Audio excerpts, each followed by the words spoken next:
Nov20 and said the measures were temporary and precautionary. Joining me on the programme now, Julia Bue-Said, Chief Executive of Advantage Travel Partnerships, which represents travel agencies across the UK. Hi, Julia. Good morning. Good morning, Vanessa. So I'm wondering what the big reaction is to all of this, because I think we were all a bit blindsided by this new variant and also by the dramatic and pretty speedy reaction to it. Absolutely. I think just like we've heard from your report there, the reality of when it does happen so quickly for travellers that are stuck in areas where they unfortunately then end up on a red list just shows you at how quickly things can change. And unfortunately, as an industry, we get no advance notice. So what we love to do in terms of being able to look after customers, it makes it very, very challenging for us to be able to help and repatriate people quickly before rules change. So at the moment, have you got people stuck in the various red list countries who want to get back and are very worried about quarantine and paying for it? Because it's how much is it per person? It's over it's 2,200 per person or 3,000 something for a couple. So extortionate amounts of money. Yeah, and what happens if you can't afford it? The government, there are support schemes that the government will enter into to enable you to see how you can pay it, but it's not a great system at all. I mean, one of the things that we've talked for many months about is actually when you have these situations, there needs to be a bit of realism that actually people want to come back, they want to come home, and actually there should be operational help in support of those customers that need to do that. So, yeah, it's not their fault they're stuck in resort, and really the government should be doing everything to help British nationals come back. Right. And so, I mean, obviously you can't tell us about specific people with their actual names, which I wouldn't dream of asking you, but can you give us a general idea of maybe some of your customers, the sorts of situations they now find themselves in? I think by and large, I mean, our members deal with customers directly, and what they've been trying to do is obviously ensure that they have come back.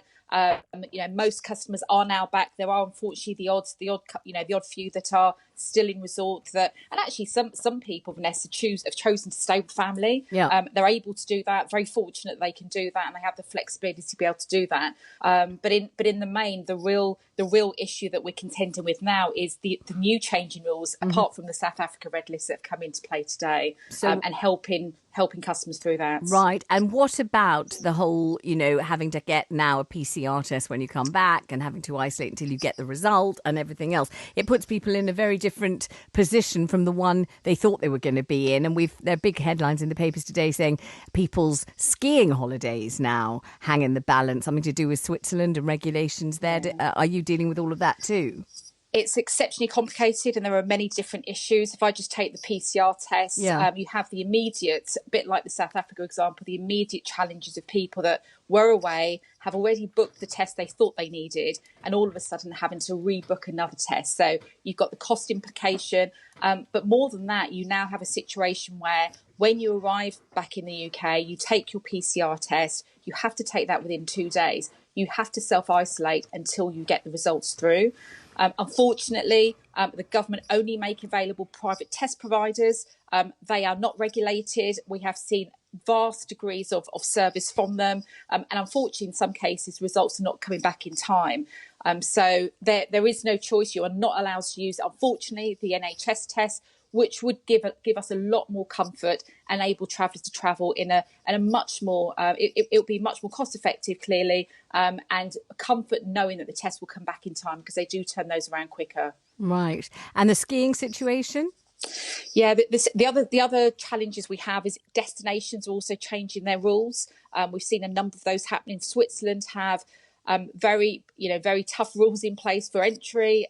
You do have to be vaccinated. There are a number of exemptions, but most of those apply to if you're residents in Switzerland and various other countries.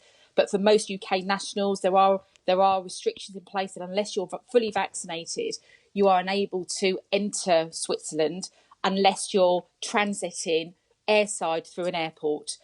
So there's a lot of confusion this morning. It looks like the Swiss authorities may have updated or may not have updated rules overnight. We need to double check that.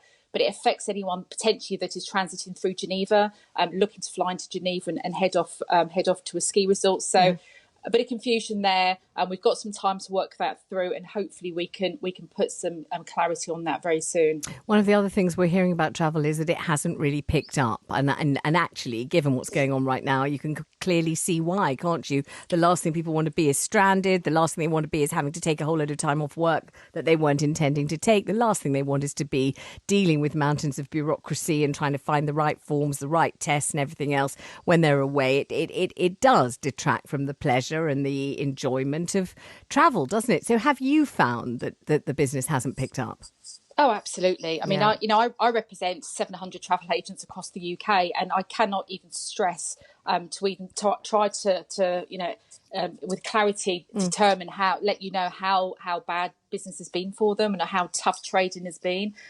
When you're dealing with uncertainty, it's exceptionally different. And travel is about confidence. People don't want to be stuck abroad. People are going away for a nice experience, to meet family and friends. And it's been exceptionally difficult. The travel industry's never recovered. It got better. It certainly improved. This is not another step back, but we have to remain hopeful that in the next few weeks we'll start to see the changes change again, and travel will open up. But yeah, we need real close collaboration with government. The communication is so important. We just cannot have last minute changes when you're faced with situations like we saw with South Africa. We've got to be able to help consumers and travellers travel in a really frictionless manner. Moving forward, it just has to happen. Thank you so much for talking to us. We massively appreciate it, Julia. Good to hear from you. All right, we'll take a trail and